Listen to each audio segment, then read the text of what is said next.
For all those who appreciate the work that we're doing here on Standing for Truth, please hit that subscribe button because we are just getting started. All right, it looks like we are live on SFT, guys. Thank you so much for your patience. It's good to see everybody in the live chat. Guys, thanks so much for the super stickers. This is going to be a lot of fun. Announcement-wise, we've got a lot to look forward to as well. We've just confirmed and scheduled quite a few more debates, discussions, and interviews. Next Wednesday, we're going to have Dr. Jason Lyle here with us, going over evidence for young biblical creation. So we're looking forward to that one. Today, though, we've got a very special guest with us, David Mcqueen. So I wanted to welcome David to the show. We are thrilled to have you here today. Anytime we get these opportunities to talk to experienced individuals like yourself, David, we get pumped, we get excited. So guys, for those viewing, though, I'm just going to go over briefly. I'm going to give Mr. Mcqueen here an introduction. He was an assistant professor of geology at the ICR Graduate School from 1983 to 1987. Yes, that's true. Awesome. And yes, and correct me if I'm wrong on any of this, David. So, David, you earned your master's degree in geology from the University of Michigan, while a National Science Foundation graduate fellow.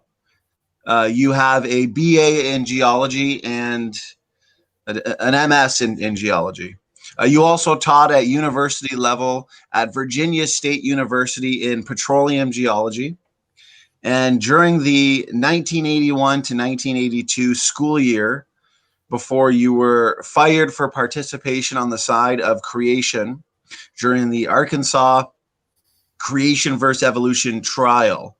Now you've studied the origin of oil for 40 years. And very true. Yes, very true. Wow, we're definitely going to be getting into that one. That sounds interesting right there. And David, you were involved in what's known as economic geology. That is, for the audience, exploring for oil, gas, gold, silver, etc. So that being said, David, we would like to thank you for agreeing to this interview and for the valued advice and assistance you have provided to our team. So it is an honor and a privilege to have you on the show today. David, would you like to add or correct us on any of that biography we provided briefly? No, not all. That gives the your viewers an adequate introduction. I want to make sure that all of my newfound friends in Australia know just how much I know about your country. I once was a part-time teacher and taught a class in world geography.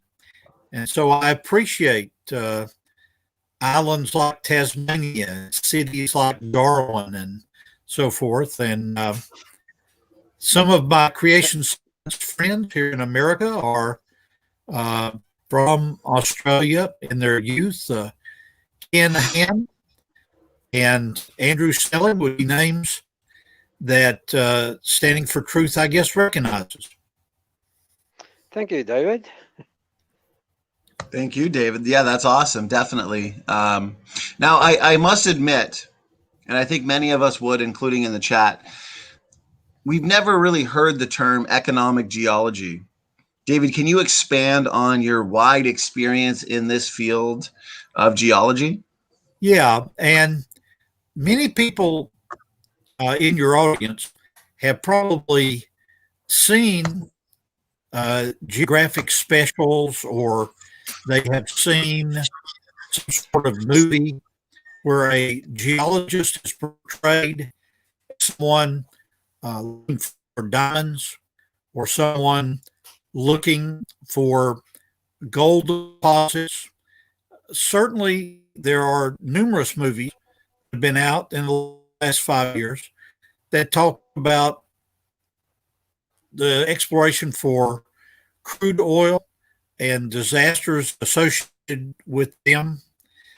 I appreciate both you and George Have two of you perhaps seen the movie that deals with the Deepwater Horizon disaster offshore Louisiana several years ago? Yes, I believe it was called Deepwater Horizon. Yes, I have seen. It's been a That's while, right. but I have seen that one. And so the term economic geology is the part of the overall field of geology that falls under the category of exploration geology. And it deals with the whole range of copper, lead, zinc, gold, silver, to diamonds, sapphires, rubies, and also includes the search for natural gas and crude oil. Let me make a comment to everybody on the SFT staff about what this profession has taught me. And I think this will be an interesting topic of conversation when we take questions from your audience. I want you to be aware that not an ounce of gold, not a pound of coal, not a cubic foot of natural gas, not a barrel of oil, not an silver bar or any lead ore has ever been found through the systematic application of evolutionary theory or of the idea that the earth is old. So let me put it more simply. George, do you understand what I'm saying when I say that not a barrel of oil has ever been found by the systematic application of evolutionary concepts of evolution of a certain invertebrate from the Cambrian all the way through the Mesozoic, or by saying, oh, all oil is found in rocks that are 500 million years old. All we got to do is do a radiometric date. You see what I'm saying, George? I definitely do, David. We actually presented something to the audience about 4 days ago on that issue, where we actually told them that radiometric dating of rocks has nothing to do with the exploration for oil. Let me turn my camera on and show your Australian audience a witch hat that I want them to see. Here in my office in Louisiana, do you see that I have this witch hat? Whenever we turn to a topic, whenever we turn to a topic that we need to be very careful about, I will put this up on the screen. And this whole issue of petroleum geology is something we need to be very careful about. And David, I just wanted to jump in real quick because everybody's so excited about your presentation and what you have to say here that we're getting a lot of comments from the live chat saying that they're loving what you're saying. But for example, we have a comment here. I think get David to call. David wouldn't want his presentation ruined by bad sound. If it doesn't sort out, get him to call. So my suggestion would be possibly if you guys would want to proceed this way, when David, when you call George, you sounded perfectly clear. Therefore, Yes. if George, we could have. I'll call him SFT, because it was me calling him and he was talking through my cell phone. Right. And I'll put the cell phone close to my microphone so you can all hear it. Yes, and then as long as David can hear myself, we should be fine. Because when we did that pre-stream, everything was coming in nice and clear. And I definitely want everybody to hear what you're saying, David, because it's really important. So if you want to try that, I'll be ready to receive your call. Okay. Awesome. Perfect. Okay, so I'm going to put David in the back room for now. We'll leave him there in case he wants to show something on the screen. I can bring him back in and he can go on his webcam. Okay, guys, we're getting Mr. McQueen on the phone right now. Here I am on speakerphone on my end. Let's take it off and just leave it like that. That's better. There we go. And as I say that we do understand the difference between American football and rugby. I'm into Australian. I'm into Australian football. That is AFL, the Australian rules football. Is that the same thing as soccer or rugby? No. That's where we jump up for the ball and we crash into each other, and we don't use padding and whatever. Yeah, that's a rough form of football. And then George, when he's talking, are you able to put it right? Because at one point there, we were able to hear him perfectly, and then now he's all muffled. We can't really hear him. You might have to. Sorry, I had him off away from my tablet. Can you hear him now? Can you talk, David? Okay, let me go ahead and talk about my undergraduate experience at the University of Tennessee in geology. Yep.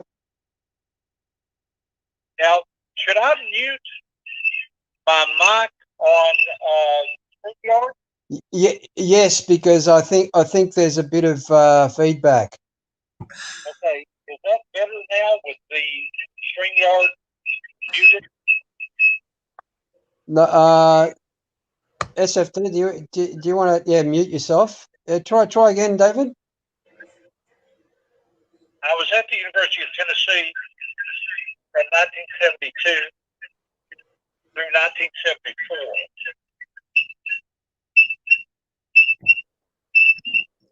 Is that helping?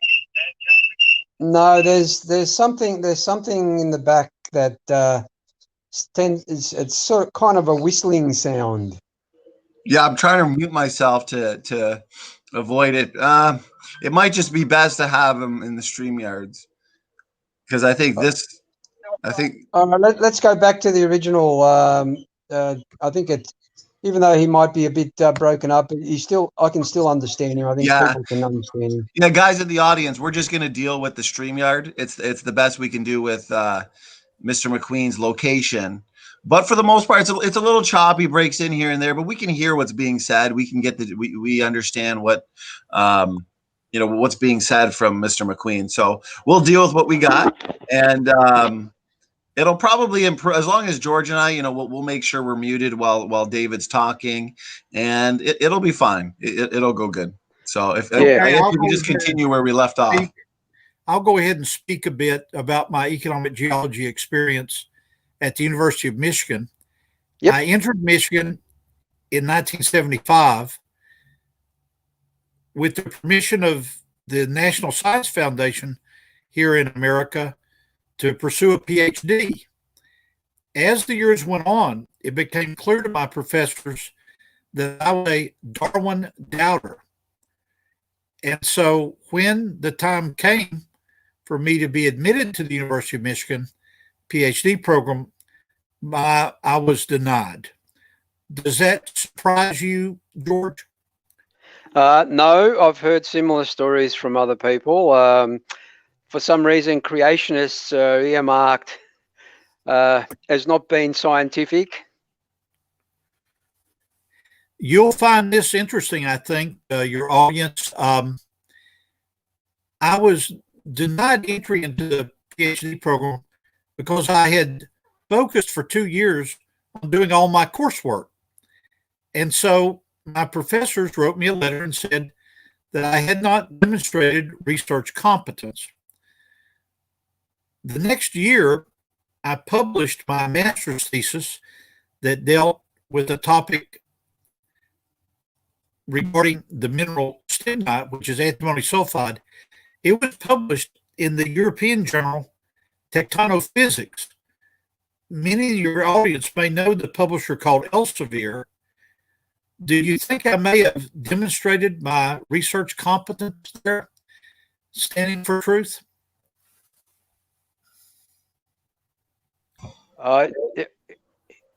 You go ahead, SFT. Go ahead. No, I apologize. I was just dealing with the chat here, making sure that, so it looks like there's an improvement. So I didn't get a chance to catch that last thing you said, Mr. McQueen. If you could. Yeah, I was going to ask you and George if the fact that my master's thesis at Michigan was published in a European journal called Tectonophysics. It was published by Elsevier, a publisher that many people know. I've always used that as a counter argument to my professors, some of whom are dead now. That was 40 years ago, mind you. I've always used that as a counter argument that maybe I was more research competent than they thought. And maybe my view about a 6,000-year-old Earth and my problem with Darwinism was the reason I wasn't allowed to get a PhD. What do you think, gentlemen? Yeah, you know, they say don't you dare question the evolutionary model, as someone in the chat was saying. So that's it's really sad. I mean, to see these things going on. George, what are your thoughts, brother? Oh, exactly. I think we had a similar example with Steph Harima. We had him a few weeks ago, and even this week, where one of his paper was originally published and then removed promptly because it was considered young Earth creation material, and they didn't want that published in a secular journal. Let me go back to economic geology and tell your audience a delightful story of the discovery of the huge oil field in the Middle East, in the country of Kuwait, called the Ghawar Field. George, I assume you know that there's a lot of oil there in the Middle East, Persian Gulf, right? Oh, yeah. Oh, yeah. Keep in mind that my name is McQueen. My great-grandfather came over from Scotland. If you know any Scots, you know that one of our hobbies is to make fun of the British. And so it's in that spirit that I tell this lighthearted story. The Brits during World War II were driving their Jeeps around in the Persian Gulf area, what is now called Kuwait, and they got stuck in a tar pit. And I can just see these two British scientists sitting there saying, well, I wonder if this would be a good place to put an oil well, because the oil is leaking out of the ground. So that's the humorous part over. I don't want to offend you, George, if your ancestry is from London. Oh no, nowhere near that. I'm actually from the southern part of Europe. Okay. I'll keep the country to myself. But, okay, good. Yeah, good. David, one of the we've had a suggestion. Your audio may improve if you actually leave the stream and then come back in again. And we just want to test it out to see whether that'll improve the audio. Now, it should refresh it at least. Okay, do I leave the studio? Is that what I click? Yeah, you leave and then click the link that we provided you to re-enter the stream. Okay, good. I will leave now. I'm going to leave the studio. Okay. Okay, perfect. So hopefully this improves it a bit, because here's the thing. What Mr. McQueen is saying here and what he's going to continue to say and help us out with is very important. And I want it to be heard and relayed the best way possible. So to the audience, thank you so much for being here, everybody. We got a lot of good people in the audience. Faithful, Honest, and True. Org, always a pleasure. Dwayne, Flash Gordon, Willem, Luca, Honesty Angel, Doki Doki Bible Club. Thank you so much for the super sticker. So guys, in the beginning, we announced that Dr. Lyle will be with us next Wednesday. So make sure you're here with all your questions. And I'm pumped for that one, George, aren't you? Yeah. I'm just waiting for David to come back in. Actually, I was just reading a couple of things while you were talking.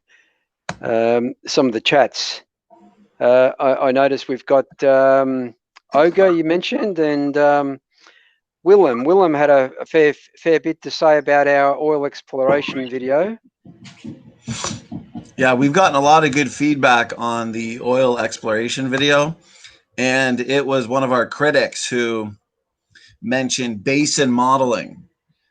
So we are going to have Mr. McQueen address that one. I think we're getting to that one next. Yeah. So if anybody is familiar with kind of a response, or I should say lack of a response, we're going to have Mr. McQueen deal with that. So I'm pumped for that. Well, I did some research on basin modeling myself, and nowhere did it mention that they look at dating of rocks. As a matter of fact, the basin modeling itself is littered in assumptions and interpretations. Even the one of the people that I looked at, or sorry, the firm that I looked at that looks into this, they also mentioned that it's heavily dependent on assumptions and interpretations, and they consider it's just simply wrong. Yeah. Oh, Okay, David, George, you're back. Did this help my audio? Well, so In the far moment, you sound better. Yes, it definitely sounds better in the moment. I'm sure there's going to be some choppiness here and there, and that's fine. We've done what we can. You've refreshed your audio, David, and at this point, what you're saying is coming out enough for people to hear. So I think we're good to go. I think we will just kind of deal with it. And yeah. David, you were talking about Kuwait. Yes, and let me finish that story because it's fascinating. When they drilled in Kuwait, they found 10% of.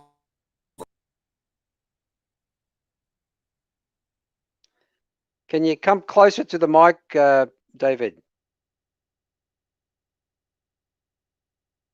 Oh, we've lost him completely now, SFT.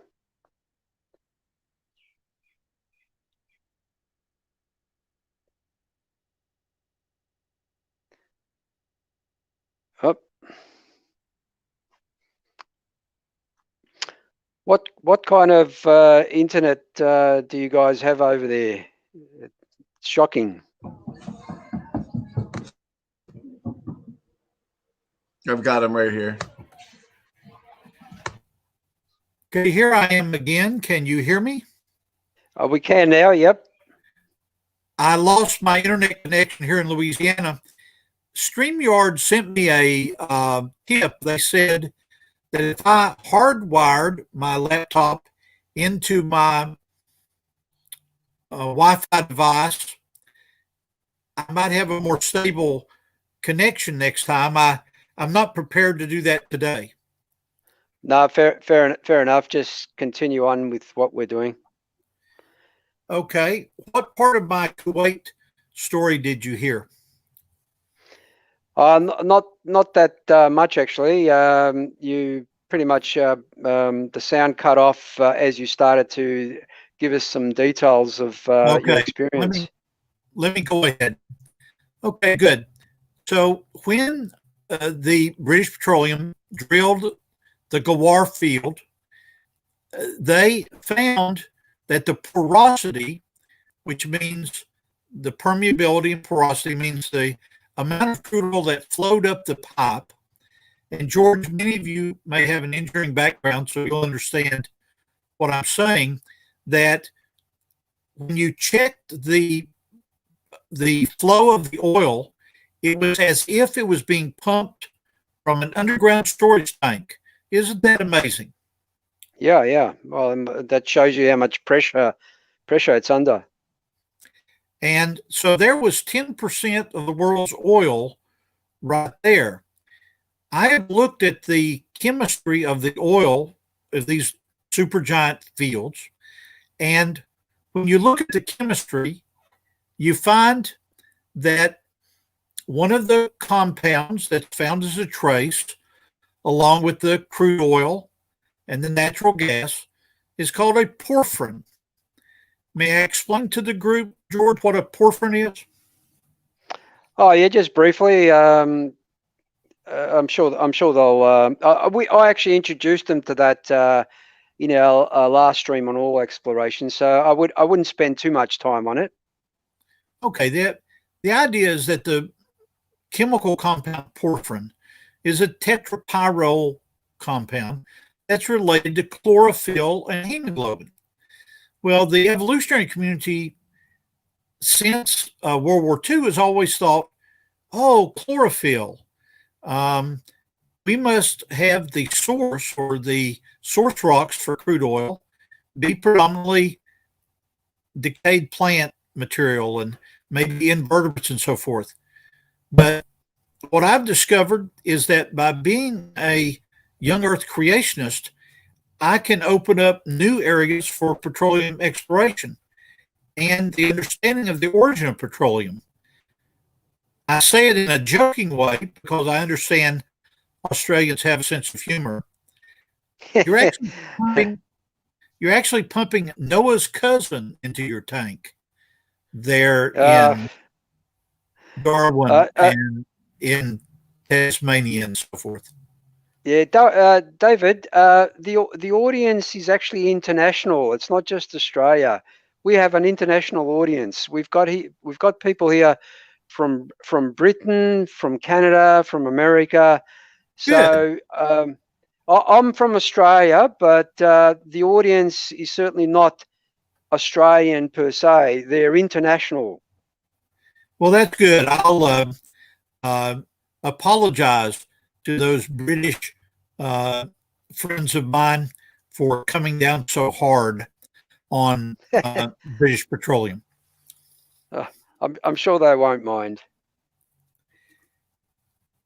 George, let's move on to another topic. What would you like to discuss beyond this? I was going to bring up. Oh, George, sorry. I'm sorry. Go ahead, brother. Well, I was going to actually go straight into it and ask David about his extensive knowledge of the drill cores and the, I guess, the forum or the foraminifera, or for those people that don't know, it's a microshell organism that are found at all depths in these cores. And David, you mentioned to me probably a week ago now that what they're finding in these cores is they're keeping a lot of this information to themselves. Yes. Let me address that and turn my camera on to show a teaching tool here. May I do that, George? Yeah, go ahead. Go ahead. I hope you can see that there is a yellow layer that I put between a bluish layer and a green layer. Let's imagine that these microfossils called foraminifera are in these layers here. Let's call it microfossil A in the top layer. And then we go down through the yellow layer to microfossil B. In the Gulf of Mexico and worldwide, petroleum geologists find microfossils in layers such as this. So with this as a visual aid, imagine where I'm tapping is fossil A, and then where my thumb is fossil B. I'll turn off the camera now and talk you through this. From an evolutionary standpoint, the lowermost fossil foraminifera, this little microfossil, should have evolved into the other fossil foram that I'm going to call A. So, George, if you take out a sheet of paper there, can you kind of diagram what I'm saying? Where B is evolving into A? Yep. So what's the point when it comes to petroleum geology? Knowledgeable petroleum geologists know that these fossils are called markers in a basin where you're looking for petroleum. A 5-hour drive south of where I live is New Orleans, Louisiana. And if you continue south from there, you end up in the Gulf of Mexico and on into the Caribbean.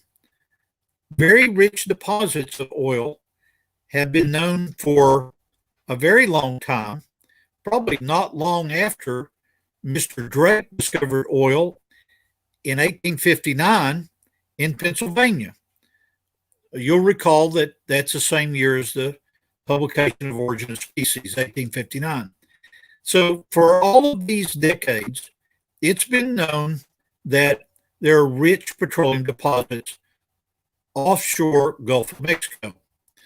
And so let's everybody imagine that we're 1,000 feet down in the Gulf of Mexico, actually standing with scuba gear on the floor of the sea. Underneath our feet are thousands of feet of silt, sand, clay, and also salt deposits. If you look at these two fossils, fossil A and fossil B, that I've been talking about,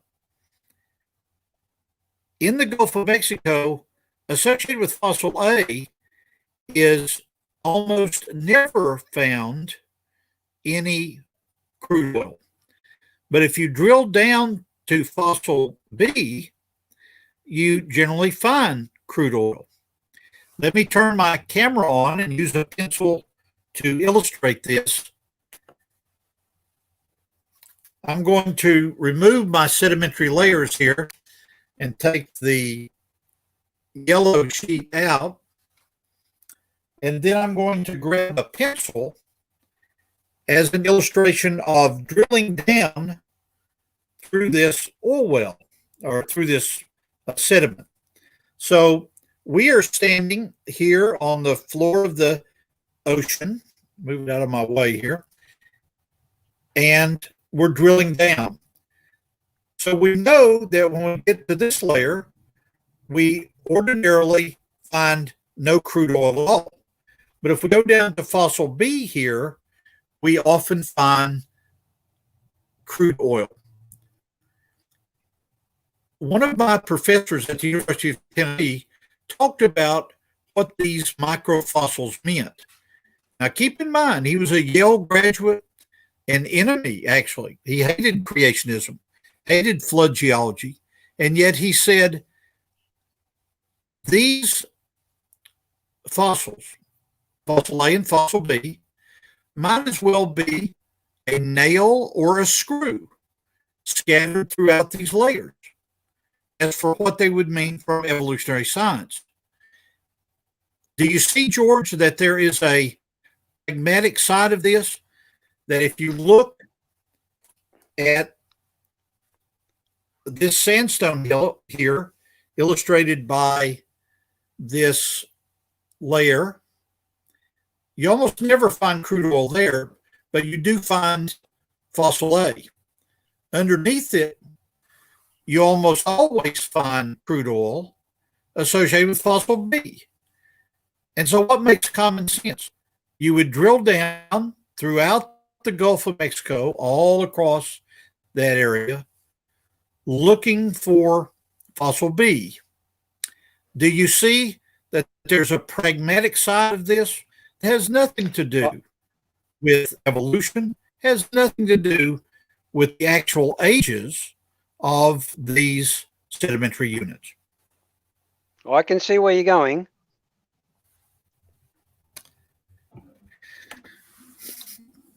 Well, I'll click off the camera now to simply talk about it.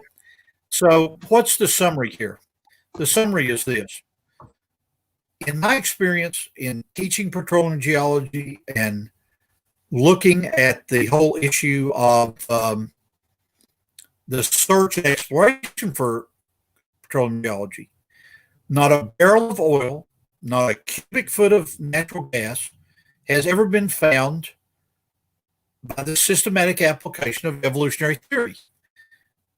May I put my camera back on, George? and tell the group how it is found? Absolutely. Absolutely. So let me get my camera back on here. And then I'll make you full screen, David, so everybody can see. Okay, I'm having trouble starting my camera. Let me try it again. Yep, having a bit of difficulty bringing my camera up here. There we go. There you go. Now, if we take these same two layers and we have the forces of Noah's flood putting stress on these layers, do you see how that they are bending into an arc shape? Yep. So if I use my pointer here and get this turned correctly, do you see that this is an upward arch that is called an anticline? Yep. And so when crude oil moves into a structure like this, and I'll use the golf ball as the deposit of crude oil. Those of you that remember your high school science well, if we talk about water and natural gas and crude oil, we can predict where it would be in this structure. And I'll use my friend George as an example. What would be found highest in this underground arch? The gas, the crude oil, or the water? Well, we covered that in our last video. Obviously, the gas, the oil, and then the water. Exactly. So this part of geology is called structural geology, dealing with anticlines. And if we turn it over like this, the camera to see it, synclines. And then if we were to break this and create a subsurface fault, by using geophysics and discovering those faults and anticlines and synclines, it's that science of geophysics that allows us to explore and find crude oil. Has nothing to do with the age of the earth, has nothing to do with, and I see there's a comment here that I just missed. Yes, the redefined living comment there is very well taken. Nobody in the petroleum industry cares about the date of the layers. They're only looking at markers. That's redefined living. That's a correct statement. What was the previous comment, SFT? Yeah, what was that previous comment? Let me pull it up. Let me pull it up right now, gentlemen. Okay. Well, except if there's a species change or an unconformity, then you need the place of fossils in the time scale.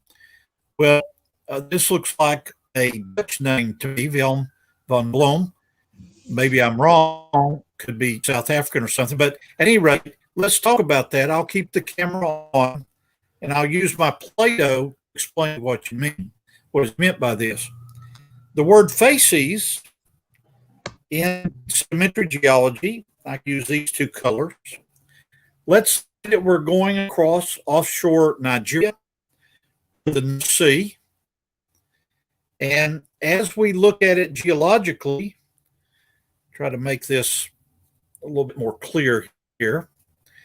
Let's say that the green is more rich in sandstone and shale, and the blue is more rich in limestones. You have a change as you go horizontally. That is called a facies change. See, I'll get them together here. And that facies change is important because often you'll find, in the case of the Middle East, for example, got the wrong color up there. In the case of the Middle East, in the Gawar field, these are carbonates or limestones, dolomites. And so it's important to know the facies change. If you're talking about an unconformity, we can use this as an example. If you drill down and you find a group of layers which are at an angle to the blue layer that you see here. Let me get my golf ball. And often where you have that unconformity, it will form what's called a structural trap. And that's where you'll find crude oil.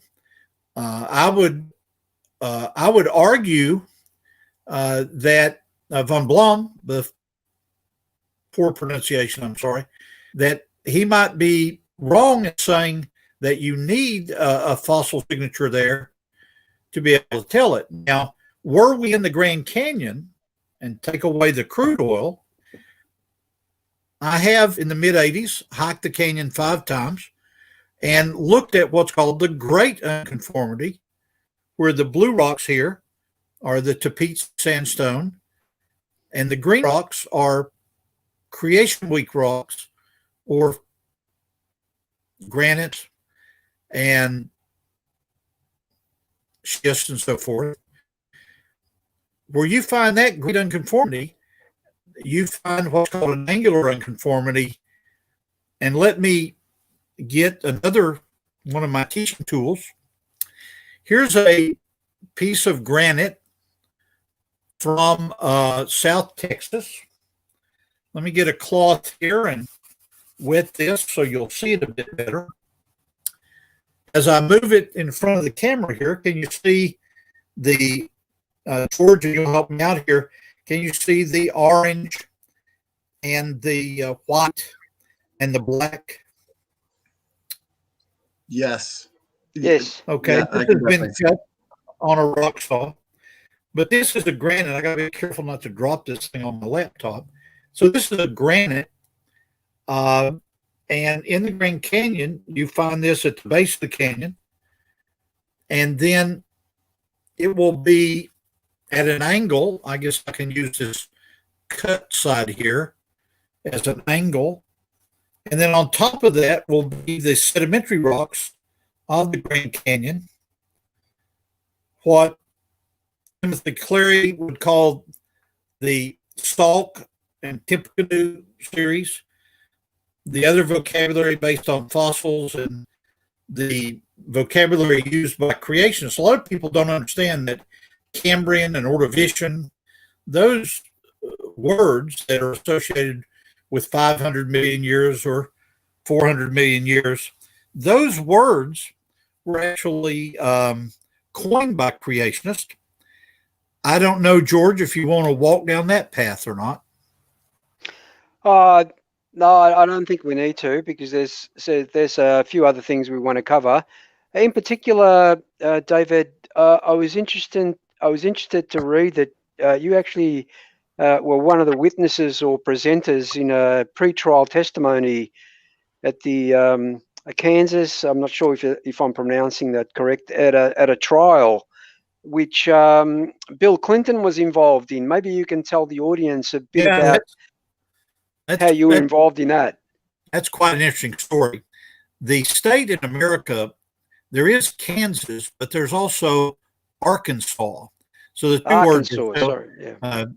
This was the Arkansas Creation Evolution Trial back in 1981-82. During that period of time, I was teaching petroleum geology at a university in Virginia, maybe 2 or 3 hours south of Washington, D.C., called Virginia State University. I was a first-year teacher, and I received a call from the Arkansas Attorney General's office. Well, I knew enough to know that the Attorney General of Arkansas back in the early 80s was a man named Bill Clinton.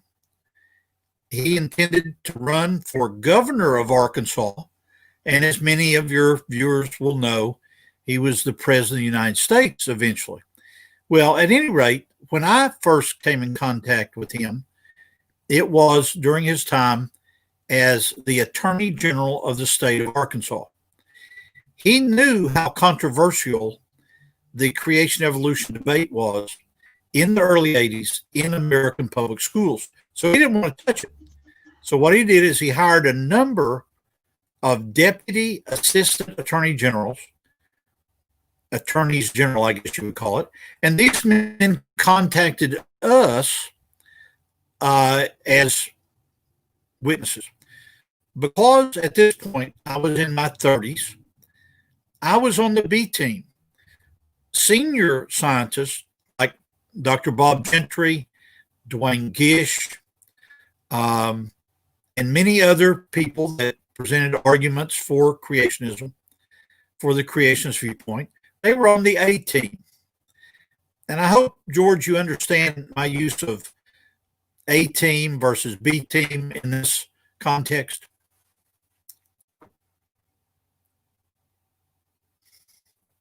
Yes, sorry, I had myself on mute. Yes. Okay. Do you want me to answer Luca's question about the porphyrin and the issue of natural versus artificial? I think, Yes. yeah, because I was going to go to the next question, but I've got a few questions flying by in the audience. The audience is really loving what you're saying, David. So we've got a couple questions that are going by that if I don't get to them now, they may get diluted down in all the comments. So Can I go ahead and answer Luca's question? Yeah. Go ahead, David. The floor is yours. Okay. He asked, a porphyrin can be obtained by the oxidation of pyrols and an aldehyde. Is it possible to have, quote unquote, a natural porphyrin? Well, Luca, it's a very good question. And let's look at it this way.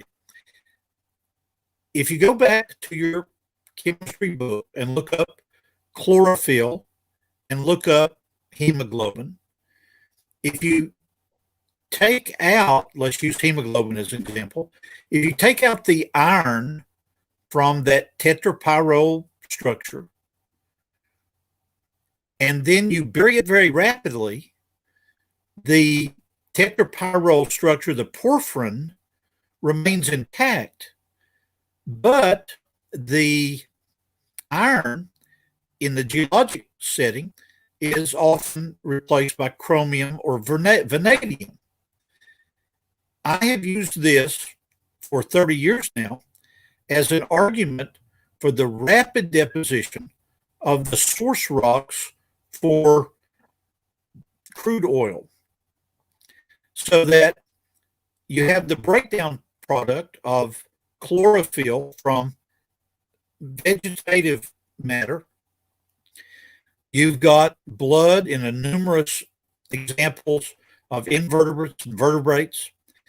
But if Dr. Henry Morris, who was my boss when I worked at the Institute for Creation Research from 1983 to 1987, Dr. Henry Morris estimated there may have been 1 billion people alive at the time of the flood. Another creation scientist named John Woodmoraphy, Jan Petschkus, estimated 100 million. Well, whether it's 100 million or 1 billion, that's a lot of humans. One of the unanswered questions of flood geology is, why don't we routinely find human remains very high in the column? I think the answer is that most people on Earth prefer to live a few hundred miles from the coast. And so these individuals were very rapidly buried in the first phase of the flood.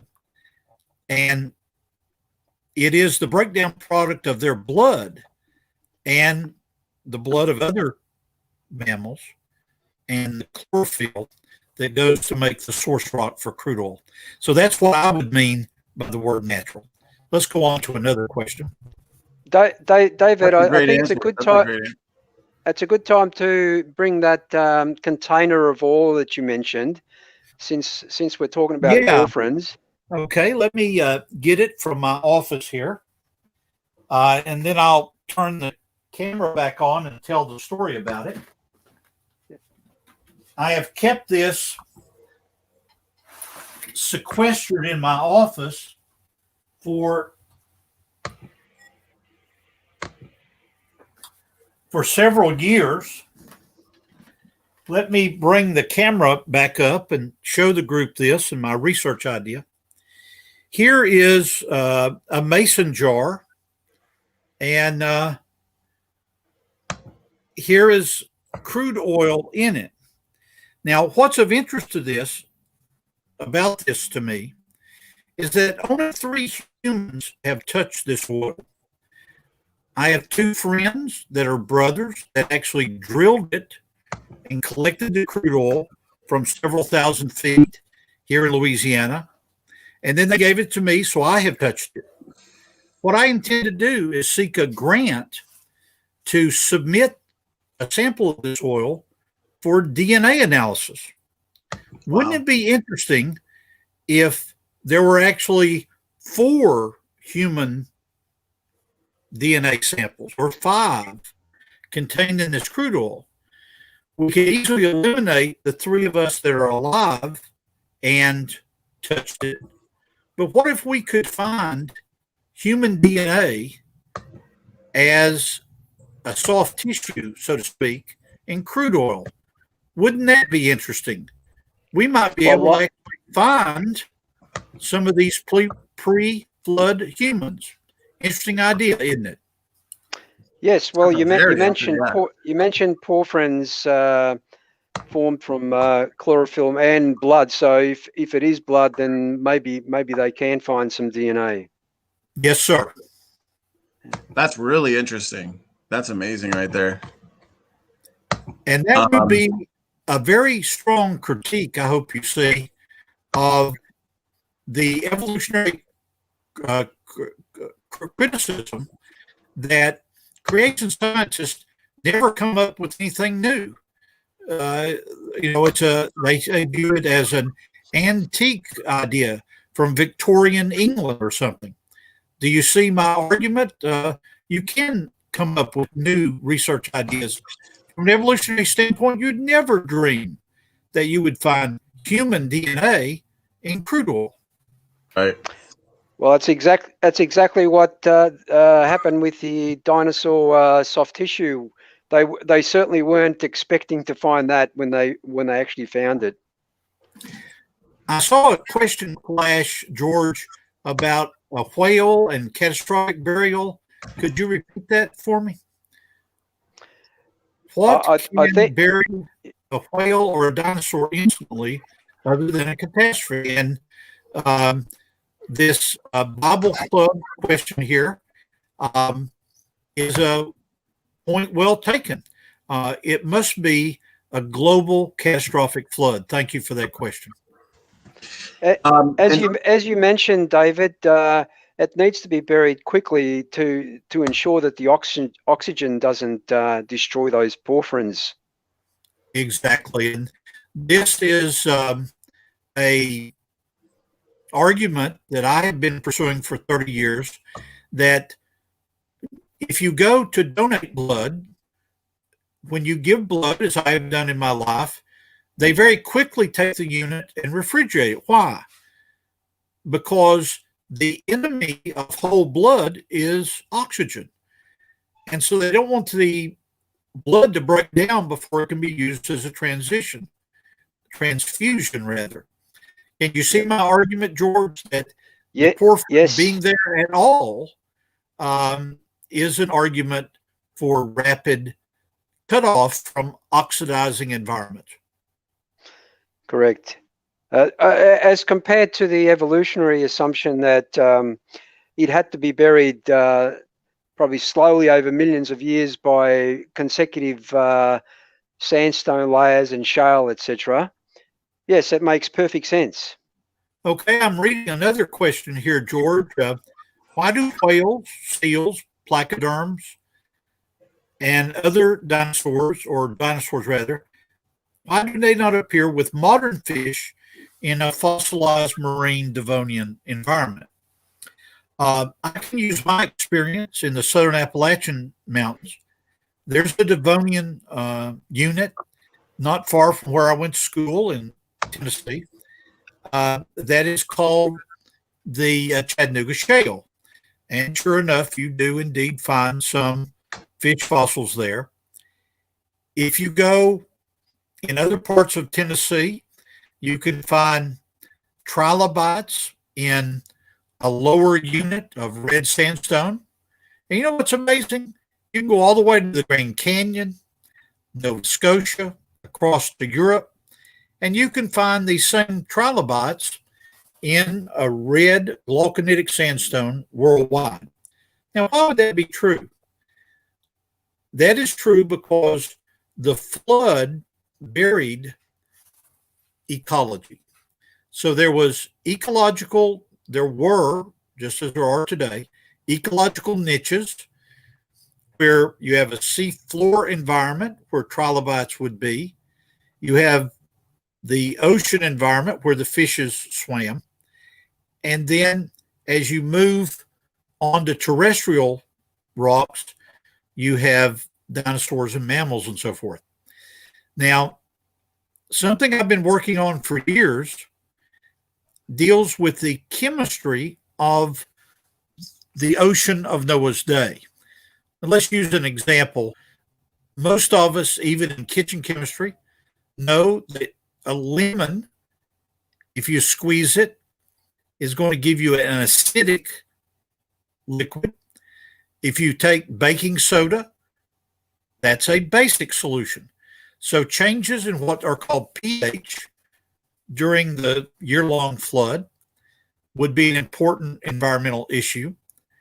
Changes in temperature as tremendous volcanic heat was put in the ocean. So you got pH, temperature. And then a lot of people that don't have a chemistry background have never heard of what's called EH. That has to do with an electrical component of the water. So as these three things, temperature, pH, and EH, varied during the course of the flood, it would kill one species of fish at one time, and it would kill other creatures in the sea, like whales and so forth, at another time. Best example in the continental U.S. is a western deposit called the Green River Shale. I've driven by it, and I have samples in my collection that I could show next time of these Green River fish fossils. It's a huge deposit. Millions of these fish hit a zone of the water that was such a bad chemistry for their bodies that it killed billions of them at a time. Can you see the argument for catastrophic deposition, Brother George? Yes, I do, David, and it was a good point that you made. I mean, we can't fit 40 years of your experience into an hour to an hour and a half of this interview. So I welcome the opportunity for you to come back so we can talk about some of those other issues that we can't cover today. Yeah, definitely. These answers to these questions are great, and we could have you on 100 times, David. This has been awesome. I did want to, George, if that's okay with you, did you want me to move on to basin modeling here? Yeah, we spoke a little bit about that SFT while you ran upstairs for whatever reason. So you can, if you like, you can ask David about basin modeling. Yeah. Yes.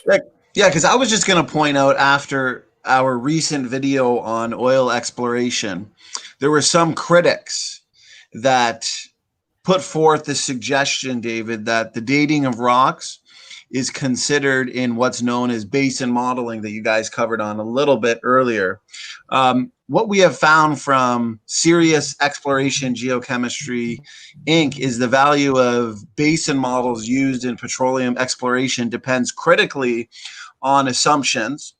And we were kind of talking about this earlier, about the geological processes and physical phenomena represented in these models. Some of these assumptions are explicit, others are implicit, but all are imperfect, and some may simply actually be wrong. So, in other words, David, okay, basin modeling. Yeah. Go ahead if you want to expand on that. About it. Let me turn my camera back on and put up a chart that many of you will recognize. Let me move it where you can see it. Let me make that full screen, David.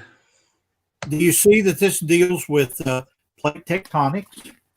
And then if I go to the chart at the bottom, you can see types of plate boundaries, transform, convergent. Let me get over to this part, divergent. Let me use this diagram here, if I can move it correctly.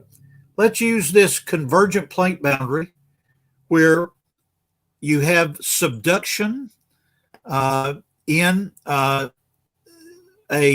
environment like the Western United States, or subduction like you would have in continental collisions in the Himalayas and so forth. Let's use that as an example for basin modeling.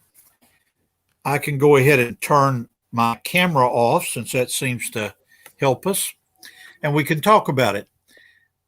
There's no question that the use of geophysics and the use of marker fossils are used worldwide to look for new structures and new places that we can find crude oil. Keep in mind the overall vocabulary. Somewhere there are source rocks that produce crude oil, and then that crude oil moves or migrates into a trap of some kind. This is not a class in petroleum geology, but I've shown you a couple of these. There can be an anticlinal trap, like a coffee cup turned upside down. There can be a unconformity trap, as I've illustrated. Let me turn the camera back on, and I'll use some of my rocks here to show this. Here is a basalt that would be considered the basement. No one would ever expect to find crude oil in basalt. But if above it, here's an example of a fossil-bearing limestone that again has been cut on a rock saw. But let's go ahead and put it above it here. If you have this at an angle to the basement, and I'm not used to doing this on a live TV here, but if you put it at an angle, can you see where my map of the moon there behind me? You can't even tell what that is. Let me use something else. Let me use this piece of yellow. My wife's a kindergarten teacher, so I've got no lack of yellow sheets of paper and stuff. If you imagine the yellow to be the movement of the crude oil, you see how the crude oil will be trapped in what's called an angular unconformity. Okay. Oh, yeah. So that is one type of basin analysis. I have worked with a geologist who turn off my cell phone there. I've worked with a geologist who was working for Shell Oil, looking at a basin offshore Nigeria. I used some of the flood geology principles to find some areas of potential interest. And we did this on my kitchen table while he was visiting as a young geophysicist. And he went back and talked to the senior people. And it turns out that some of the unconformities I had seen were possible. What's my point? I think the earth is young. I think that the fossil record was produced during Noah's flood. But these kind of structures where you've got anticlines that looks like an upside down coffee cup and these faults that trap things, that's where you're going to find the crude oil. And that's the kind of basin analysis that the major oil companies put the most faith in. Does that help, David? Yes, David, can you talk a bit about, in particular in the anticline and the salt dome traps?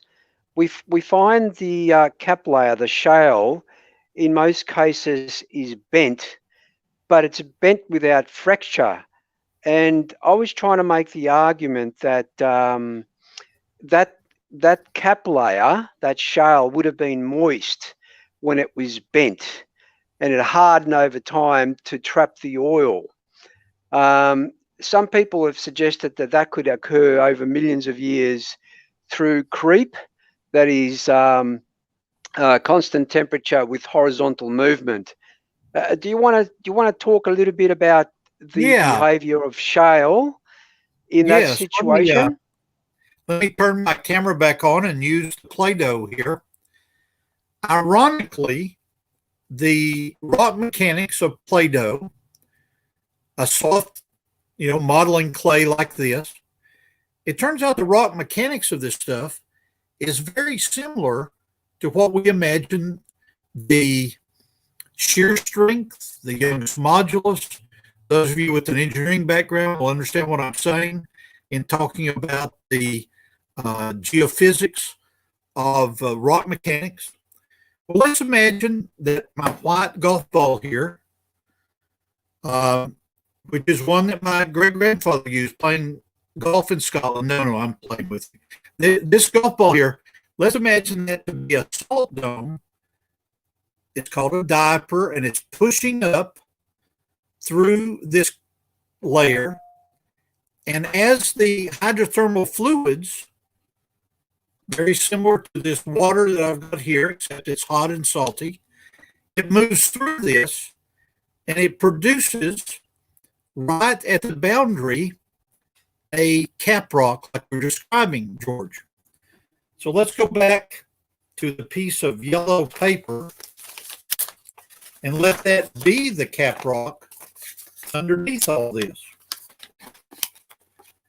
And so here, whoops, I dropped my golf ball. I have another one.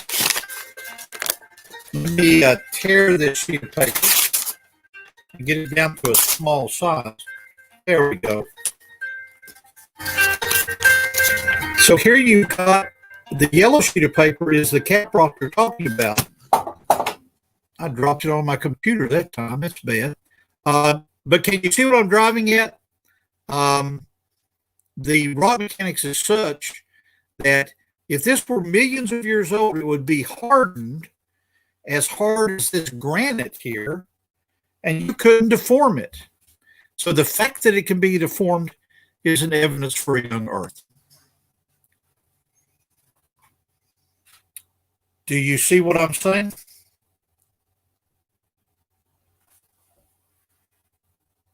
Sorry, I had myself on mute. I said I excavated through shale, and I know how hard shale is, so I can understand what you're saying. Yes. This topic is fascinating.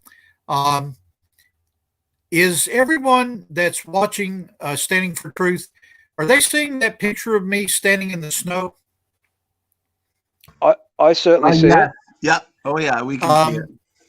You might be interested that photograph was taken several years ago when I was hired as a geologist to be on an archaeological team at Mount Ararat. This photograph was taken about 10 miles away from Mount Ararat, near a town called Bayezid in eastern Turkey. And I was hired to deal with a find of some very well-meaning Christians from Hong Kong that had paid a lot of money to try to find pieces of Noah's Ark in some caves at the base of Mount Ararat. It turns out they had misidentified what they thought was grain in wood. It was actually an igneous rock. If any of you have been to Hawaii or other places with lava flows, you may have heard of a type of igneous rock called Pele's hair, long, fibrous. If you're naive, it looks like wood. So that's the explanation of me standing in the snow there. This was in January in eastern Turkey.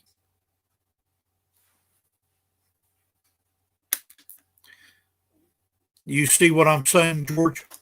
Yes, I was going to say that's not you in the picture. It's just a picture of you. Yeah, good point. Just a little joke, just a little Ken Hovind joke there, David. I haven't thought through the humor of that. Oh, okay. Look, maybe we can progress. I think SFT, do you want to ask the question about David's involvement with Henry Morris and his geological excursions to the Grand Canyon? Sure, David. Did you want to expand on your time with Dr. Henry Morris and your geological excursions to the Grand Canyon? Yes, I would love to do that. I first met Dr. Henry Morris, the late Dr. Morris, and the late Dr. Dwayne Gish when they came to do a creation evolution debate at the University of Tennessee. This did not win me any favors with my geology professors at the University of Tennessee and resulted in weeks of argument.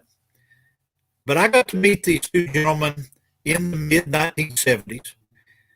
In 1983, it was, Dr. Henry Morris had learned about my problems at the University of Michigan and also my losing my job over this participation in the Arkansas creation evolution trial. So he took pity on me and hired me. We moved to California, and I can so clearly remember the first day I walked into his office, and I was expecting, because of my career in industry and government, to be given a job description. Brother George, have you ever been given a job description for something you've had to do? Oh, many, many times. And so Dr. Morris was sitting beside his desk writing a book, and he spoke, and then he looked up and he said, you know, the Holy Spirit prompted me to hire you. So he must have some purpose for you. So why don't you get out of my office, go find the Holy Spirit's purpose, and let me continue to write my book. Isn't that a blessed way to begin a career? Yes, I think we're going to ask you a question about how your path to the Lord. So thank you for bringing that up. So we probably want to ask that question since you mentioned it. Now, how does that tie into the Grand Canyon? One of the things that the staff there, including names that many of you know, Dr. John Morris, Steve Austin, Dr. Gary Parker, and others, had already begun an annual trip to the Grand Canyon to begin on a Saturday and then hike down in the canyon and then hike back out the following Saturday. So in a 4-year period, I hiked the canyon 5 times. And what I encouraged the graduate students to do was to look for evidence of transitional forms in the Grand Canyon. And you know what we found, Brother George? We found that as you go down, you find footprints high in the canyon in what's called the Coconino sandstone. Then you move down and you find some invertebrate fossils. Very rarely can you find a trilobite down near the Great Unconformity. But what we found confirmed what Dr. Dwayne Gish spent a lifetime describing, that all fossils are found, they appear abruptly and they appear fully formed. What does the abrupt mean? That means they're catastrophically buried, because you can't preserve an amphibian footprint without some water moving in. And by the way, you find the footprint, you don't find the fossils of the amphibians and the reptiles. What does it mean that they appear fully formed? Well, the different kinds were created, as we're taught in Genesis chapter 1. And so we would predict, as flood geologists and as young earth creationists, that we would find these creatures fully formed. So you don't find a situation that goes against what Behe has talked about for all these years of irreducibly complex features. The trilobite eye appears abruptly and fully formed. The foot of a reptile appears abruptly and fully formed. And so during those years of leading the tours of the Grand Canyon, there were comical things that happened, but there was some very serious discoveries. George, we never did find transitional organisms in that mile deep pile of sedimentary rocks. They're still searching. David, do you know Steve Austin and his work at the Grand Canyon? He's specifically the nautiloids. Apparently, he's found numerous nautiloids that are actually buried in the standing position in that limestone layer. And according to secular geology, those limestone layers, I think, form at 1 to 2 centimeters per 1,000 years. So we're just wondering how those nautiloids were buried in the standing position at that kind of deposition of limestone. Are you aware of any of that? Okay. Oh, yes. Steve Austin was my mentor at the Institute for Creation Research my first year there, 83, 84, and he led me on a hike to the Grand Canyon. Now, that particular period of time in Steve's research, he had known about but hadn't studied the nautiloids as much as he studied them with the cooperation of others that you may know, like Kirk Wise and Andrew Snelling in the decade following. But I'm going to turn the camera back on and show you the basic argument there. Let's go back to the Plato layer, and let's use this bottle cap here as an example of a nautiloid. Now, this is a chambered nautilus, or in the case of what they found, it's what's called a belemnite, or if you imagine a chambered nautilus looking like this, and then you flatten it out into a long cigar-shaped fossil, that's the nautiloid. But we can still use this as an example. This creature gets buried here, so that's one of them. But if you keep going down the whole length of the Grand Canyon from the, let's see, let me think of the geography, from the eastern end of where I hiked down all the way from the east to the west, there's not just one or two of these things, it's a nautiloid bed. A phenomenal example of well, I think he estimated deposition. Yeah, I think he estimated nautiloids in the billions have been buried in that bed. Yeah, that's when you think about the high school earth science version of fossil preservation, where you've got these sea creatures dying and being on the floor of the ocean.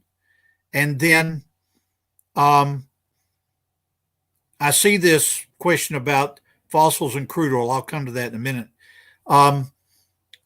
If you think about the fossils in this layer, they could not have simply laid around on the seafloor for the amount of time that the evolutionary community predicts and still be intact and recognizable.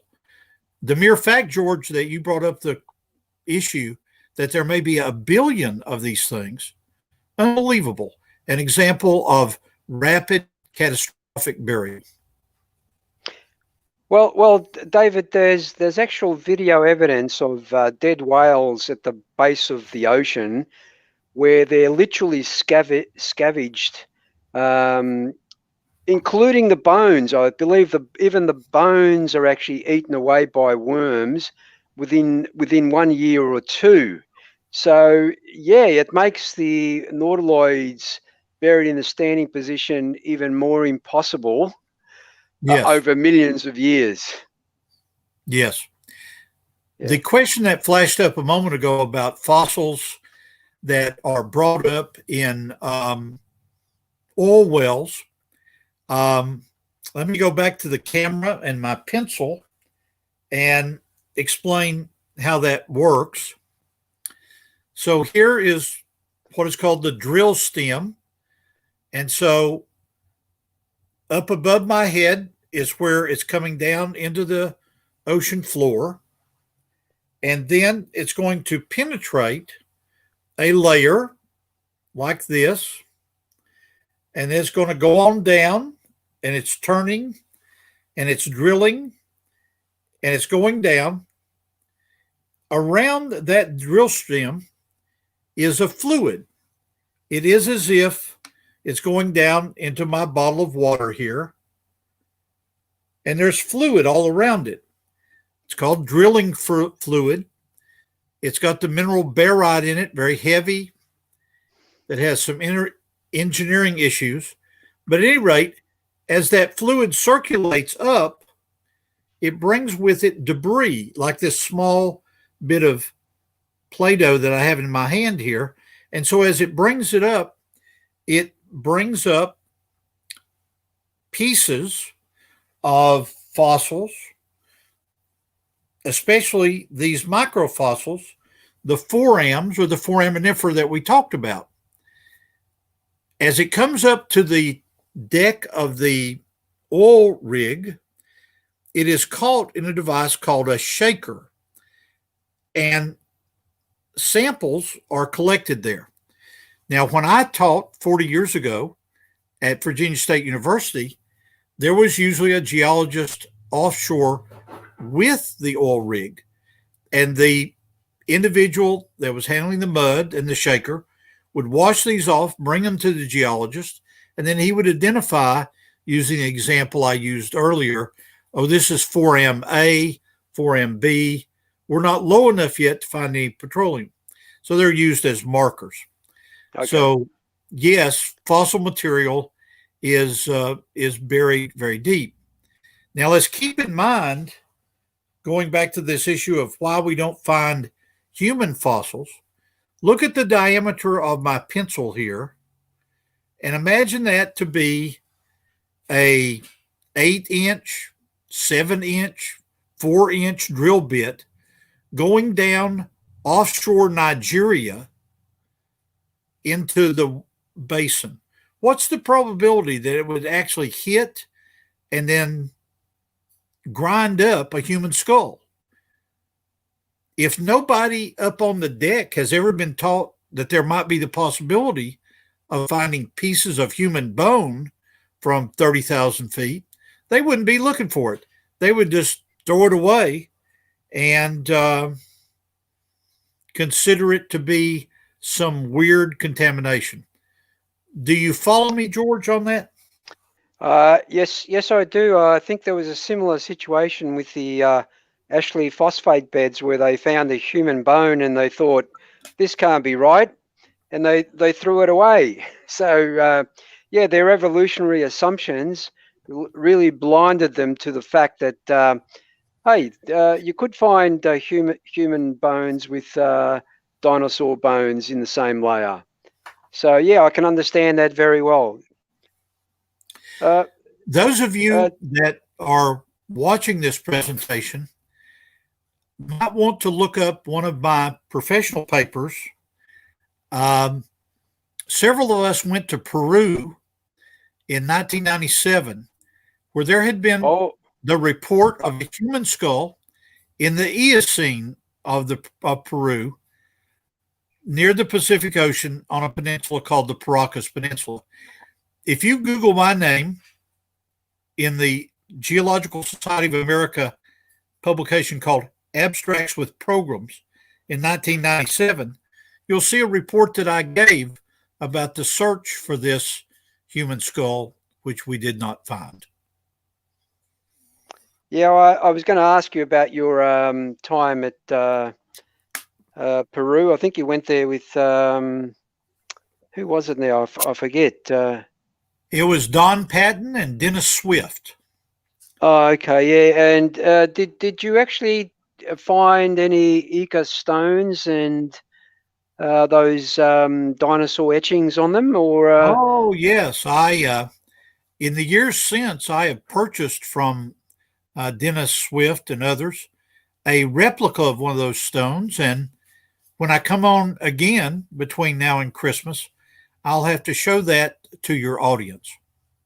Yeah, David, I was reading that article last night, and I noticed that there was a written letter or something from one of the priests or monks in the area that suggested some of those original Ica stones were actually sent to Spain. And I'm just wondering whether they've been hidden from view now because of the obvious reasons. Yes. So, well, if this is an international audience, there must be somebody, once COVID goes away in 2021, there must be someone that could drive from France across the Pyrenees into Spain and get an appointment at the University of Madrid at the museum there and see if they could find these specimens brought back to Spain. And we're not talking about antiquity here. We're not talking about finding some Egyptian pyramid. We're talking about specimens brought back 1600, 1700, 1800. Someone in Europe should be able to run these down for us. Now, David, I know there's quite a few people, including SFT and myself, are interested in radio halos. I believe you had some part to play with the RATE project. Do you want to expand on that and tell us whether you were actually involved in the radio halo analysis with, I forget the names of the scientists that were doing that, but were you actually actively involved in that at all? Yeah, let me turn my camera back on and pick up the granite once again. I hope everybody can see the mica, which is the sparkly mineral there. In this particular granite, that mica is called muscovite, but in other granites, it is black and is called biotite. Biotite was the focus of the studies that Andrew Snelling and Dr. Larry Vardaman and others worked on during the RATE program around the year 2000. I was part of a team that was looking for radioactive halos. I'm sad to tell you that in the middle of my work, I fell ill and could not do as much as I had hoped to do. But a part of my biography that I think your audience would find interesting is that in my University of Tennessee days, 1972, 1975, I worked for Dr. Bob Gentry at Oak Ridge National Labs, and he taught me how to prepare from specimens like this, the radioactive halos, and I have, for the last 45 years, used Bob Gentry's research. Let me see the best way to describe this. If you understand radioactive decay, you know that there is a half-life. And the half-life of those isotopes is a very important matter. If you have this golf ball I've used repeatedly, and you imagine that to be a zircon crystal, and then you go right into the middle of it, around that zircon crystal will be concentric rings of radiation damage. And those concentric rings of radiation damage contain one of the best arguments against the constancy of radioactive decay with time. Here's an example of one of those rings in mica. And that ring, that's an alpha particle. And that alpha particle, the amount of energy that produces that ring is related to, if you remember your physics from college, it's related to what's called lambda, which is the radioactive decay rate. Gentry's work showed that if you begin with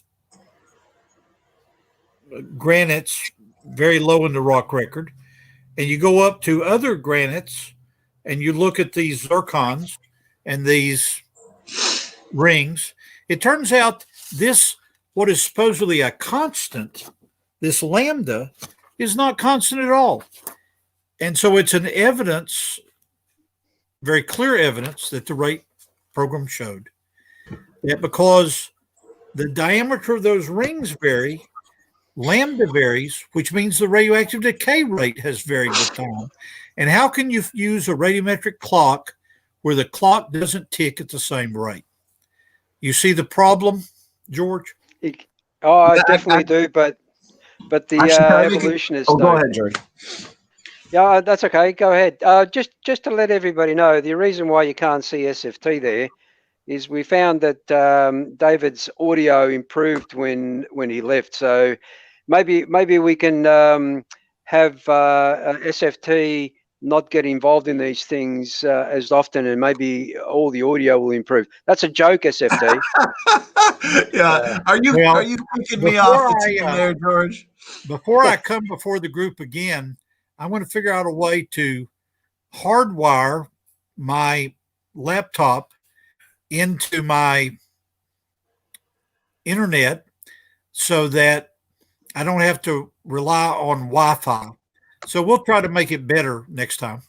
Well, it's definitely really, really improved. The last, I would say, 45 minutes have been near perfect. And it was by putting myself out of the stream, it seemed like it's maybe saved some bandwidth. But with what you were saying there, David, I think is so fascinating. And so what you're saying is this is physical evidence within the rocks themselves that rapid nuclear decay has occurred. And according to our model, this was accelerated decay during the time of the Genesis flood. Yes, and please understand how everything is built. Bob Gentry was doing his work in the late 60s and early 70s. I then studied more about it in my ICR days in the 80s. And then we come all the way up to the year 2000 when rate begins. And that's when scientists like Larry Vardaman, John Baumgartner, and Andrew Snelling began to think, well, maybe there was accelerated radioactive decay, and that can explain rapid plate tectonics. That can explain the enormous amount of heat that was put into the ocean. And then in the post-flood time, provide an explanation for what in my classes I did not call the ice age, but I called it the ice moment, to emphasize the fact it was not hundreds of thousands of years, but just hundreds of years after the flood. So this research leading to accelerated radioactive decay has been something that's been ongoing for 50 years now. Yeah, I find that to be very interesting that the rate group has discovered that at least one or more periods of accelerated radiometric decay has occurred in the past based on these numbers of lines of evidence like fission tracks, radio halos. One that comes to mind, I wonder if you touch on briefly, is the helium that was discovered. Because from my understanding, David, helium diffuses so rapidly that shouldn't all of the helium have leaked out in, say, zircon crystals that are billions of years old but yet the rate team found helium still when it should have all leaked out. Wasn't That's this correct. yeah. The model that I've used here, I'll go back to the video and use this. Here's my bottle of water. Imagine that to be a zircon crystal. And then through time, it's moved through creation until the time of the Great Flood. But still, there is some liquid in the zircon crystal, but there's also the gas of helium. And if the slightest crack opens up in that zircon crystal structure, the helium begins to leak out. And it's a fascinating result of the rate studies, which shows that the amount of that helium that is found in minerals, such as zircon, is,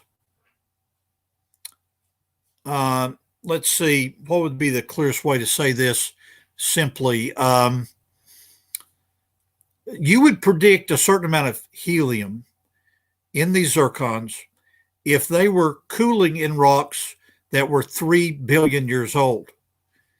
When you look at the amounts there, you don't find them at all. You don't find as much as you need. And so it's clear that this helium has leaked out to the atmosphere. And, it's one thing for us to talk about the 3 basic assumptions of radiometric dating and critique that. But we need to have an entirely separate series of lessons on our discussion here about the indicators, decay of the Earth's magnetic field, and other indicators that the Earth is thousands, not billions of years old. Yeah, that's a great point. And maybe to kind of wrap all this up in a nutshell for the audience clarification, from my understanding of what you're saying here, David, and so many great points, the critics will then say, well, then what would have increased the decay rate? But from what I'm gathering here, you're saying that CPT, catastrophic plate tectonics, right, the meters per second plate movements and runaway subduction, that could essentially produce enough havoc in the rocks to increase these rates as we are detecting in the rocks themselves. Would that be accurate, David? Yes. I might clarify it just a bit by turning the issue on its head. Yeah. As Christian creationists, we believe that we have seen miracles in our own life, the miracle of salvation, the miracle of the resurrection of the Lord Jesus, and so forth.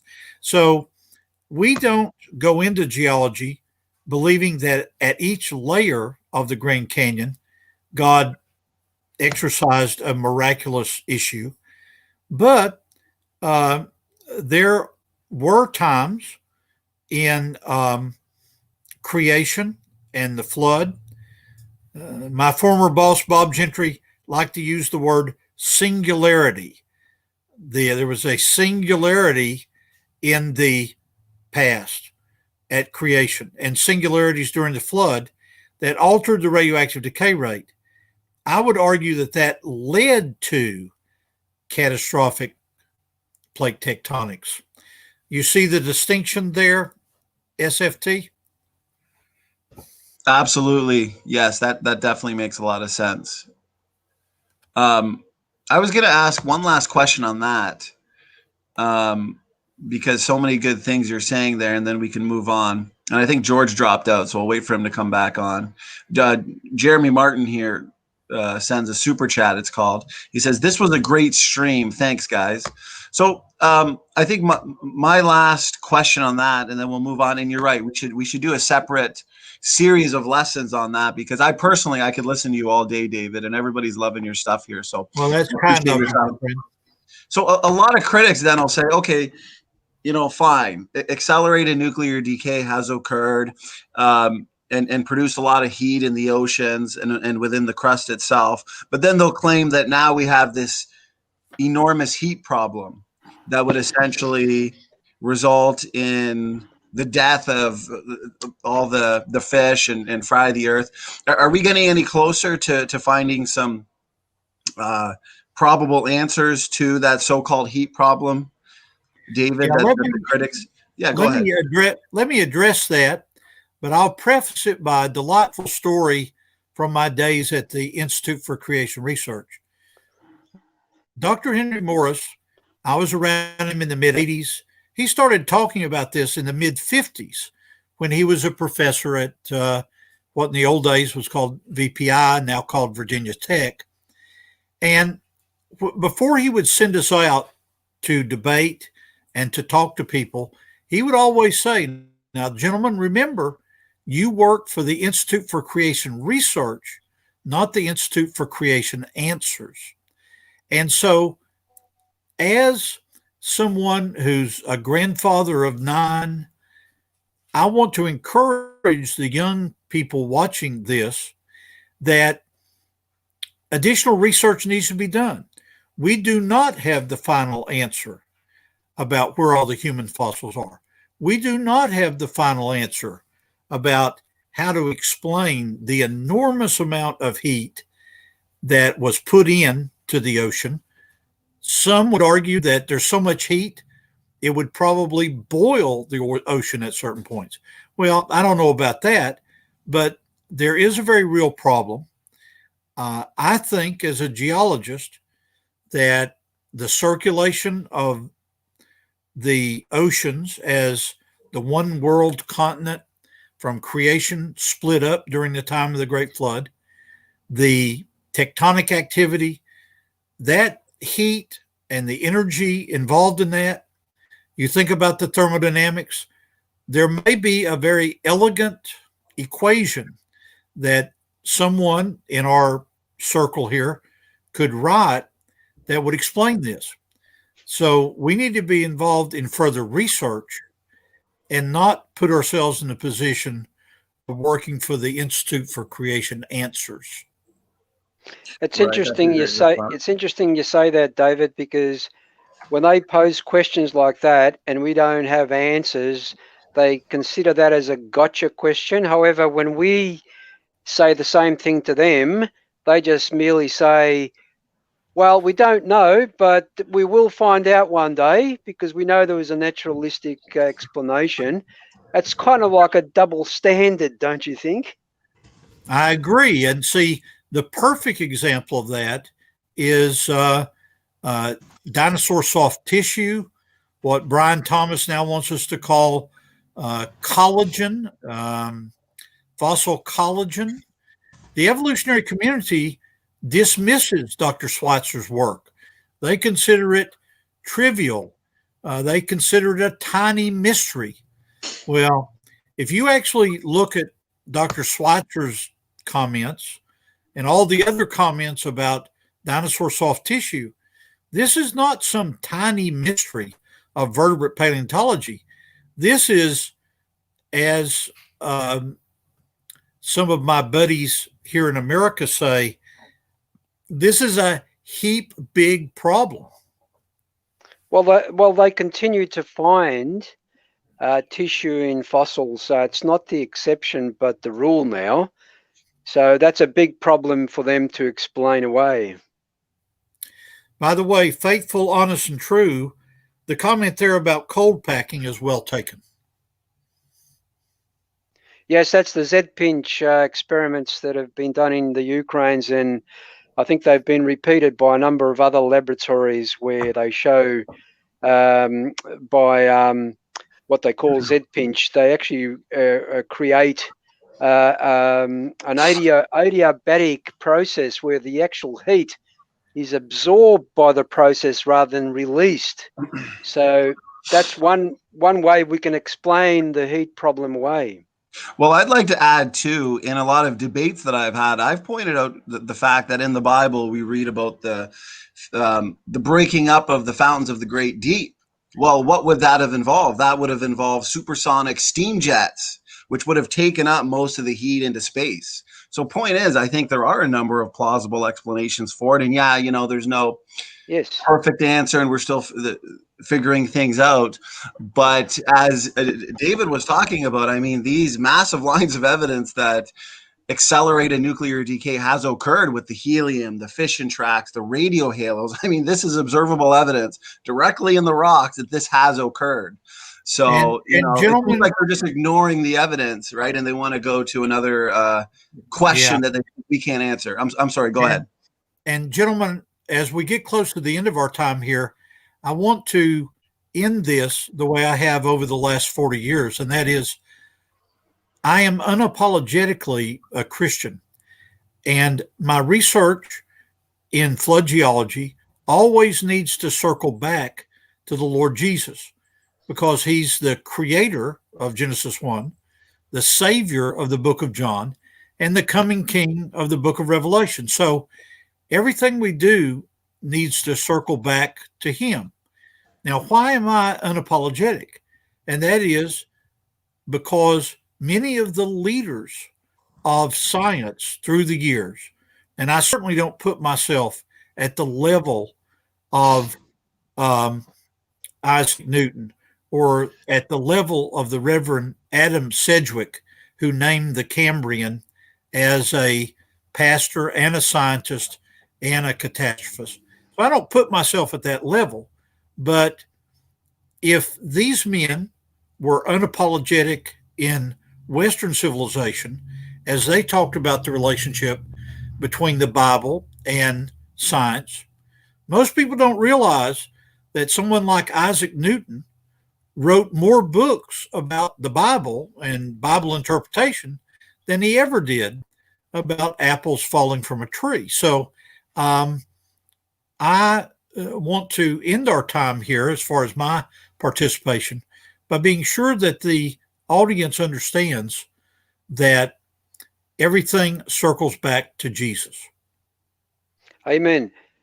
David, I know SFT and I would love to have you back, probably to discuss the geology at the Grand Canyon in further detail. I know you've done considerable amount of work in that area. So, SFT, would you like to show the book that David's? That's it. That's the one. If anyone is interested, that's a book by David Mcqueen. It's called The Mineral Book. And yeah, I suggest you get it. I'll certainly be buying it and going through it. Well, that's kind of you, gentlemen. We'll have to do another section. What you see on the cover of the book there are mounds of salt. And a lot of people don't think as they eat their breakfast that they're using the mineral halite or salt on their eggs. They don't think about the chromium alloys that go into their fork so it doesn't rust as they eat. And so in this book, I explore a lot of issues, the use of minerals in the Bible and the ephod breastplate of the priest, for example, and also the different kinds of minerals and their crystal structures that provides an inorganic evidence of what we might want to call intelligent design. Thank you, Redefined Living. I appreciate your comment. I certainly like to thank you, David, for all the assistance that you've given me. I know you've spent quite a bit of time on the phone with me and discussions in via internet, etc. So, SFT, if you've got some closing words, I'd like to thank David myself, and maybe you can add something to it. I want to express my thanks to SFT and to you, George. Since I'm a grandpa now with 9 grandchildren, as I've sat here, I can't feel my left leg. So I probably ought to get up and walk around. God bless you, David. Yeah, God bless you, David. This has been awesome. The chat has stuck with us for the whole 2 hours. So I want to thank you for giving us 2 hours. I mean, I have enjoyed this, and I need SFT and George to give me a tutorial, because apparently there's a button called share screen, and I could actually put some photographs up there. I am an old dog, but maybe I can be taught, Yes, that's well, definitely next time we'll certainly do that. well, we can consider this our trial run, and it's gone very well. In the last hour, I want to say the audio has really improved for whatever reason, Yes. and the sound has come through perfectly. So we're definitely excited to have you on again, David. And George and I are happy to do, like you said, some tutorials. We'll teach you how to share screen. And when you share screen, David, you're right. You can show us slides, videos, Right. pictures. So I want to thank David Neff for his comment. yeah, we've got a lot of comments, and everybody has really enjoyed this conversation. And it's one of those conversations, David, that there's so much amazing information that it's rewatchable. You got to watch it 2-3 times just to catch it all. So we're excited to have you back on. And I want to thank the audience for being here. I want to thank the audience for all the super stickers, super chats, comments, questions. And I want to give the floor to you, David, just for some final words, if you'd like to, before we shut it down for the day. I would like to give a personal testimony at the end. I grew up in Tennessee, and in my 9th grade year, back in the 60s, I put my trust in Christ. Well, the Holy Spirit laid on my heart at that point to become a geologist. Now, many of you know the history of America from about 1968 to 72, the hippies and people experimenting and change. By the way, the Bible Club question is, I have not yet got a chance to visit the Ark, although I've been to the museum. Hope to go once COVID lifts. For now, I wanted to give testimony to the fact that even though my buddies, these hippies, may have changed their majors many times between 68 and the mid 70s, I did not. God kept me on a path to become a geologist. And a comical part of my biography is I won my first job as a geologist for the United States federal government in the United States Geological Survey as a prize in a science fair, an international science fair back in the late 60s. And they didn't know quite what to do with me because I hadn't even graduated high school yet. So I entered at the lowest possible grade called GS1. Many of my buddies have joked with me the choice between my government work and working for Shell or Exxon. It was like a booby prize. It wasn't a real prize, but I'm thankful for it because it's part of my testimony. Good on you. Amen. Great words, great final words, David. Once again, God bless you for giving us so much of your time. And we're going to let you get up and move around, as you were saying. Your legs kind of falling asleep. And that makes for George and I, we can get up and start moving around because this has been great. These last 2 hours have flown by. George, yeah, go ahead, brother. Can I just, John, in Australia, we joke around a fair bit. So I'll tell you a little joke. What kind of clothes do kangaroos wear? Designer clothes. No, close. No, they wear jumpsuits. Jumpsuit. Oh, how wonderful. Well, may I tell you a joke then that comes from my high school teaching days? Yep. Are you ready for a pun? Yep. A English teacher at my high school was given cafeteria duty. So she stood at the front of the cafeteria and I was in the middle of the cafeteria. And this English teacher, when she looked back, there were 3 really bad guys that walked in. These were tattooed and pierced, biker-looking guys. And as they passed me, I asked them their names. George, their names were past, present, and future. And as they got close to the English teacher, the situation got tense. I got it. There's one last question. I was going to answer Jamie's question.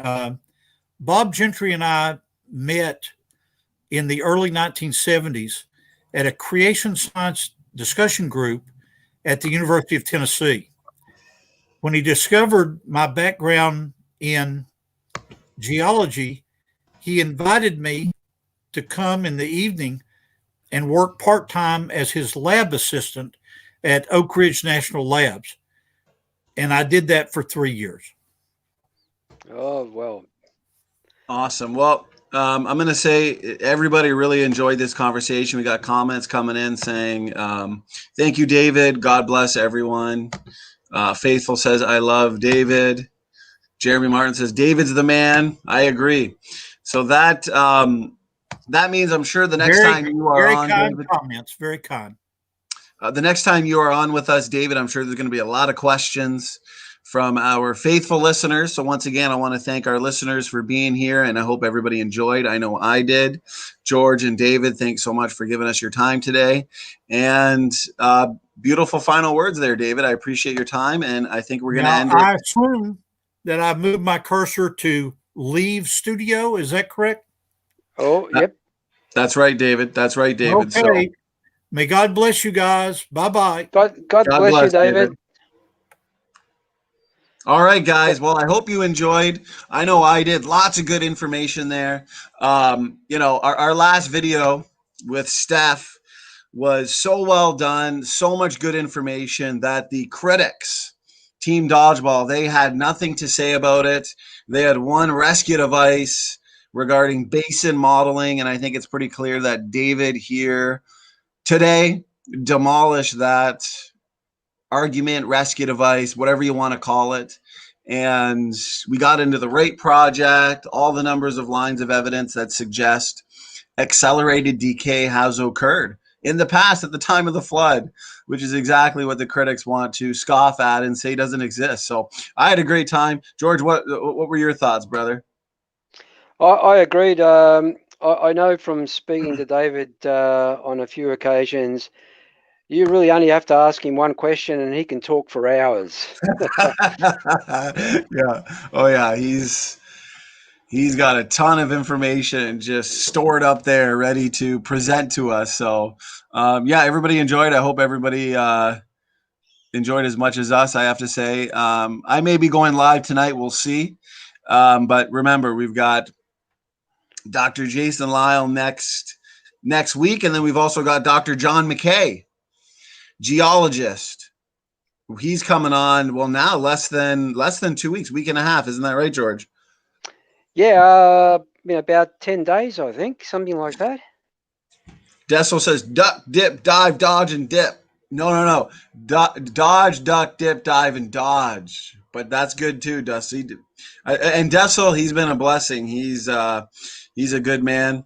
He's our brother in humanity. He is working on getting us some good interviews, possibly with Dr. Behe, Dr. Mayer. So, guys, we're just getting started, okay? We are going to have a ton of good interviews and content for you guys. SFT is just getting started. So, I'm going to go get some breakfast, SFT. Yep, I'm going to end it. I'm going to end it right here, too. So, everybody, God bless. SFT and George are out.